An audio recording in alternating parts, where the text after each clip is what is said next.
और बहुत अच्छा लग रहा है। आरवीएस टीम है ना अपना, आरयूएस टीम के साथ हम लोग गा रहे हैं अभी। क्या तुम पे किया भरोसा तोड़ा, लेकिन मैंने तो तोड़ा ही नहीं है जी। सुनिए ना, एक बात आपको बोले, कहते तेरे मेरे चर्चे बड़े मशहूर होते, तेरे मेरे चर्चे बड़े मशहूर होते, हम भी तेरे इश्क में चूर चूर होते। नहीं आती तेरी ये बेवफाई का मख्त बीच में, तो हम भी तेरे नाम से मशहूर होते। बेवफाई बीच में आ ही जाती है। लगता है सर का दिल टूट गया और प्यार में बिल्कुल डूबे हुए हैं, क्योंकि प्यार और मौत से डरता कौन है? अरे प्यार तो हो जाता है, इससे करता कौन है? कि प्यार और मौत से डरता कौन है? अरे प्यार तो हो जाता है, इससे करता कौन है? कि प्यार पे कुर्बान कर दूं दुनिया की सारी दौलत, लेकिन पहले ये तो पता चले कि मुझसे प्यार करता कौन है। क्योंकि प्यार करने वाले मरते नहीं मार दिए जाते हैं, कि प्यार करने वाले मरते नहीं मार दिए जाते हैं।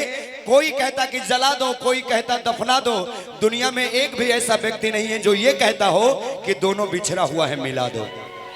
मिलाता है नहीं ना, सब होंगे, बारी बारी से सारे गीत होंगे। ये बात तो सच है। अगर किसी को पता चल जाएगा कि दो लोगों में कुछ है, तो उसको अलग करने के लिए पूरे जमाने की ताकत एक हो जाती है, मिलाने के लिए कोई नहीं आता। कोई बात नहीं, हम और आपको कोई अलग नहीं कर सकता है क्या? एक बार हाथ उठा के बताइए। आइया, थैंक यू जी, लव यू। आइए, बहुत ही सुंदर सी रचना सुनाना चाहूंगी आप सबके बीच में। ये मिथिलांचल की धरती है, जहाँ पर भगवान राम को भी कहा जाता है, उनको भी लालच दिया जाता है भांति भांति प्रकार से, और कहा जाता है कैसे? ए पहुना मिथिले में रहूना, ए पहुना मिथिले में रहूना, जौना सुखवा ससुरारी में, कि जौना सुखवा ससुरारी में, तौना सुखवा कहूना। कि मतलब जो सुख ससुरारी में आपको दिया जाएगा वो और कहीं नहीं पाएंगे आप। ये वो धरती है जहाँ श्री रामचंद्र जी को भी लालच दिया जाता है। वहाँ की औरतें कहती हैं, फुसलाने की कोशिश करती हैं बड़े प्यार से। हाँ, सब सुनाई छी कि नहीं सुनाई छी? मतलब ऐसे ही शायद बोलते हैं मैथिली। ऐसे ही बोलते, सही बोल रहे हैं ना जी? हाँ, सबके सुनाई नहीं छे। हाथ उठा के बताओ, मतलब बाजू क्या? आपको पता है कि मैं बिल्कुल शुद्ध शाकाहारी ब्राह्मण हूँ, ठीक है। लेकिन जब पिछले बार हम मिथिलांचल की धरती पे आए थे, करीब 2 साल पहले, तो हमको ऑफर किया गया था क्या, बड नीक सा माछ भात बनैले छियै, खा लियो। याद है?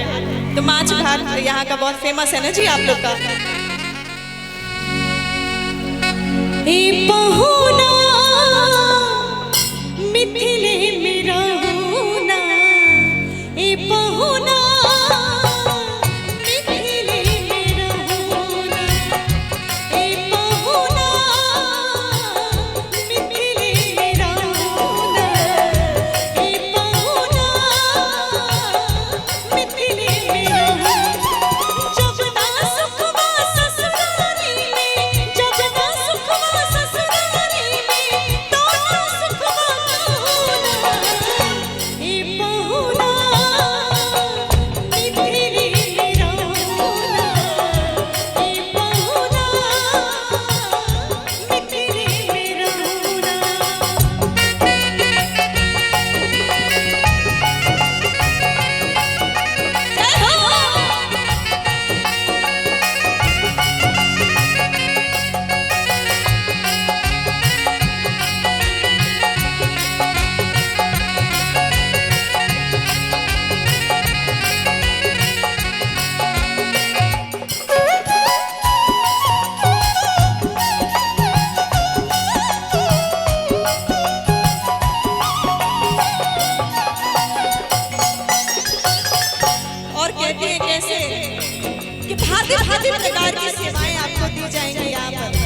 जो सुविधा